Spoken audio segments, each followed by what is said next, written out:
Now, when you hear the word Viking, and hear me out, your brain probably jumps to a guy in a horn helmet screaming in front of a long ship. Here's a spoiler alert: those helmets are a myth, and so is most of the picture in your head.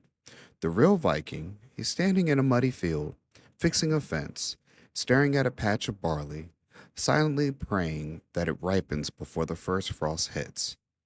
Because there's truth in history that most classes and shows skipped over. The Vikings weren't just raiders, most of them were farmers, and they were farming in one of the toughest climates on Earth. They had short growing seasons, brutal winters, and one bad harvest away from real trouble. So, how did they pull it off? Let's get to spoiler number two. There was no magic crop, no secret gadget, just a smart system built on planning, livestock, and food shortage or storage. And honestly, a lot of it still holds up today. So we're going to connect the garden, the homestead, or just even a backyard and how you can try to make it useful. Let's set the scene. The Viking Age runs around the late 700s to the mid, we'll say 1000s. Most families lived in farms, not towns. A typical setup had a long house, a barn, and two fenced fields, a hay meadows, and access to a forest, wetland, or coastline. This wasn't just where food grows, it was an entire household economy in one package: food, clothing, fuel, tools, and trade goods all coming off the same patch of land. And that land had to work hard. Fields grew grain, meadows grew hay, forests gave up firewood, berries, and also game, meaning animals. Wetlands offered grazing, rivers and coastline gave fish. Basically, nothing left standing around with nothing to do. Kind of felt like your uncle at Thanksgiving, if your uncle also grew flax. Speaking of crops, let's talk barley, the MVP of the Viking farming. It grows fast, which is perfect for a short season, and it's crazy versatile flour porridge stew. It's also very importantly, ale wasn't just a party trick, it was a clever way of preserving grain that might otherwise spoil, depending on where you lived. Farmers also grew rye, oat, wheat, peas, beans, and flax. Rye could handle the rough soil and cold snaps.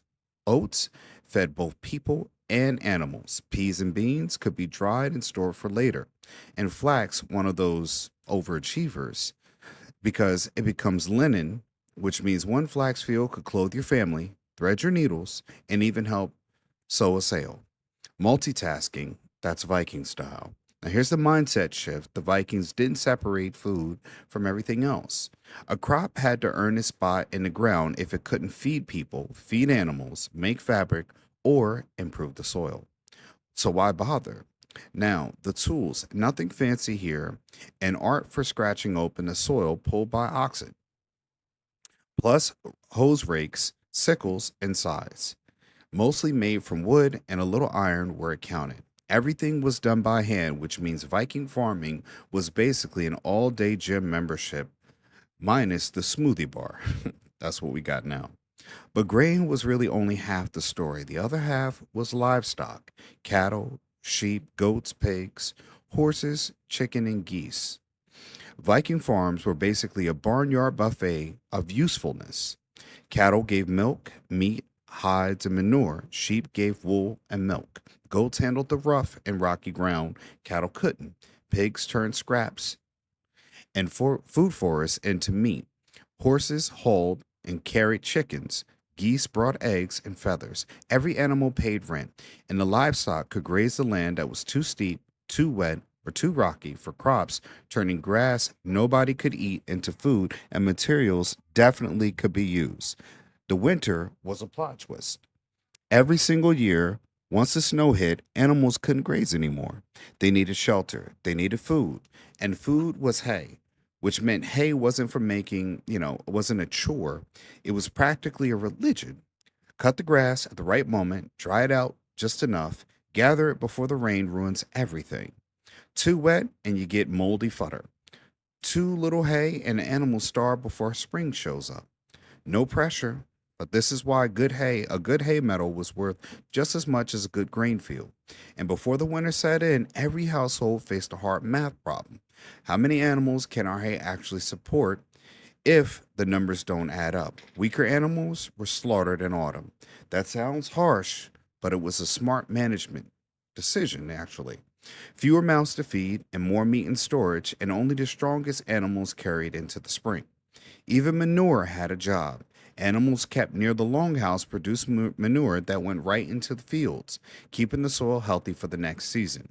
Some families even shared the longhouse roof with the animals. Extra warmth, easier feeding, and let's be honest, every unique smell of home.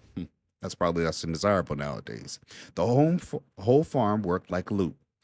Fields grew grain, meadows grew hay. Animals eat the hay and leftovers. Animals gave milk, meat, wool, and manure, and the manure feeds the fields. And again, nothing was wasted. Because waste literally meant risking your life.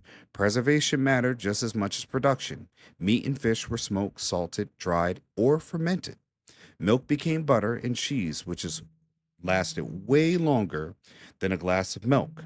Everything got tucked into barrels, pits, sacks, storage lofts, all with one goal. They stretched the harvest across the whole year because you can't undiscover an empty pantry in January. Every season had its job. Spring meant fences and planting, summer meant weeding, haymaking and fishing, autumn meant harvesting and slaughtering, winter, even the fields, they were quiet, was full of work, feeding animals, repairing tools, and spinning wool. There were no off seasons on a Viking farm. Even the land itself was treated like a toolbox. Good soil near the house grew crops. Rougher land became pasture. Forests weren't wasted space. They were fuel, food, and building material waiting to happen. None of this was looked in the same way everywhere. Farming in Denmark wasn't farming in Norway, and it definitely wasn't farming in Iceland or Greenland. When settlers had to adapt fast. Sometimes they had to learn the hard way, and that method that works in one place can wreck the land in another. So, what do we actually learn from Vikings for our own gardens and homesteads? Don't put all your eggs or your barley in one basket. You plan for a season when your land gives you the least. You put marginal land to good use instead of ignoring it. Connect the pieces of your property so nothing goes to waste. And remember, and I mean remember, the most important harvest usually isn't the flashy one.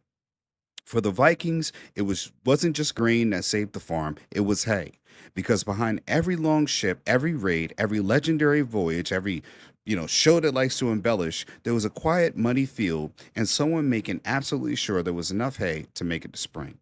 If you enjoy digging into some history that connects to it, I want to let you know, follow us, and we want to make sure that you understand that no matter which region you live in the United States, you're going to have a different approach to how you grow crops. So you need to take a lesson from the Vikings and learn what works in your area by using similar methods that the Vikings used from their time in history. Remember, history doesn't just repeat itself, it also rhymes. I'm Phil Davis. Thanks for watching. Hope you like, share, and subscribe. And went a little different in this field to give you a little connection to history, to let you know that it's the mindset of using your land in a way that makes it smart so you can grow the food, but you need to have a plan.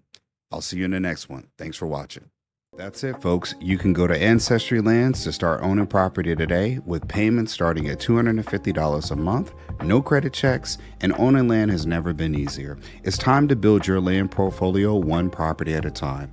We help you to get dollars from dirt and build generational wealth by owning small plots of affordable vacant land. Contact us to learn more. Oh, and speaking of dollars from dirt, I also wrote a book about investing in land for you readers out there. My book, Getting Dollars from Dirt, A Beginner's Guide to Vacant Land Investing, is on Amazon. The link is in the description section below.